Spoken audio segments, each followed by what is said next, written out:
Well, I hate to tell you this, but Ben Trout, the track officials didn't answer his cell phone. So I've got enough stuff here to do the show. We will be talking to Jerry Bonkowski at 1:15. And I'm not sure that, that bothers me when you're, Ben Trout. You're not exactly number one on the pecking order down there at BMS, and you don't answer your cell phone when we agree to it yesterday. That bothers me right there. But that actually goes into one of the things about BMS. They've been giving me all week long people that they, would you like to interview this person? Would you like to interview that person? And it's all small-time race drivers. Or just small-time people. And I gotta tell you, I mean, we ask, why is it that NASCAR is struggling now? And maybe it's that, if we're going to be promoting Bristol, we're talking about people are writing about, all right, Busch and Harvick, that's the rivalry. That's what's going to be the storyline of the 2018 NASCAR season. That's going to be maybe the future of NASCAR. Matt Yoakum was on yesterday, really stressed a lot about the future of the sport coming down to, how they're going to look at 2017 as that's a changing year in NASCAR because the races were divided into sections. And so there was more, let's watch the first few laps, the first 50. It's not necessarily like, the old criticism of basketball. Watch the last 2 minutes. That's all you got to do. And at one time, maybe that was the way it was. Watch the last few laps. See who wins at the end. There you go. Now you've got, 3 laps you got to watch throughout the race, right? No, but I mean, and there was a bit of a point to that. And I thought it was a good point by Yoakum, but I don't know if it's had the thunderous effect and appeal. It's going to take time. If that does turn out to be a good thing for the future of NASCAR racing. We give a point to the person who wins the first 50 laps, or what have you, the first third of the race. All right. First quarter, I guess. All right, we get that. Here's the thing, though. Busch made Bristol his own track last August by winning all 3 races.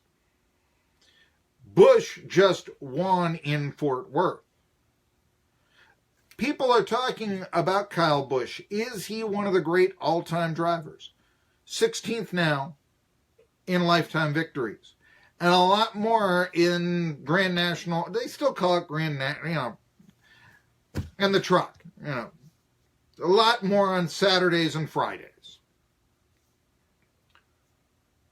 But can I ask you, why isn't he then making the media appearances in a sport that needs to promote him?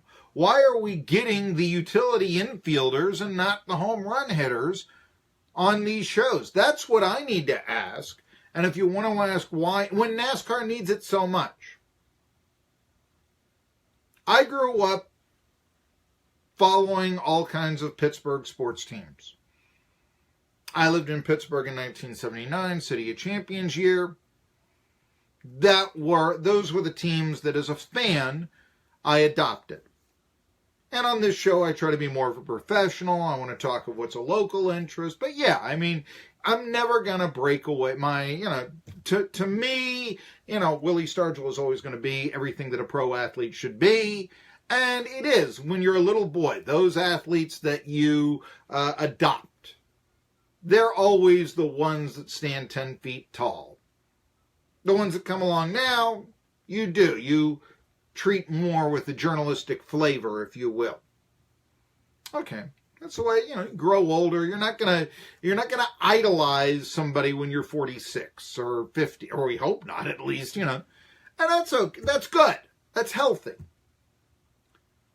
However, I do remember, I'm telling you this story because I remember when Mario Lemieux came to the Pittsburgh Penguins back in the day, and the Penguins were the worst team in the NHL, and the NHL prides themselves at the percentage of tickets they sell in their arenas. I think it's the biggest, it used to be, I think it still is, they sell 95% of the tickets at their arenas.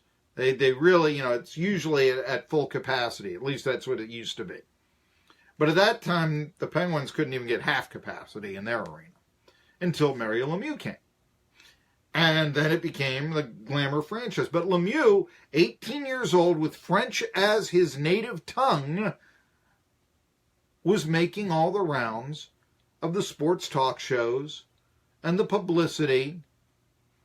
And even though he wasn't necessarily the most comfortable with it, and even today, nowadays it's tough to get a Mario Lemieux interview, even though he owns the team, but it helped market the franchise. Well, right now, NASCAR is at a situation where they need to market the franchise.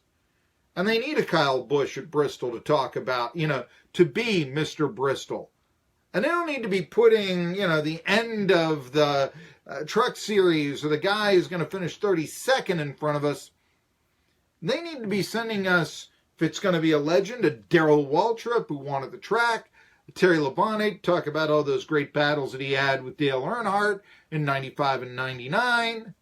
And yes, now contemporarily, a Kyle Busch, most definitely. And for that matter, a Kevin Harvick who's just won 3 races. They need to be putting those guys out in front of us for the talk shows and not just the, ancillary drivers that we have been presented with.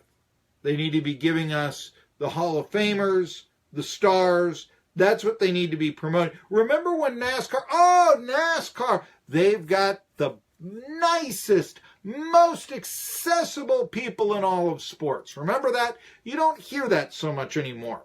Why? Well, I think that we've discovered hockey players.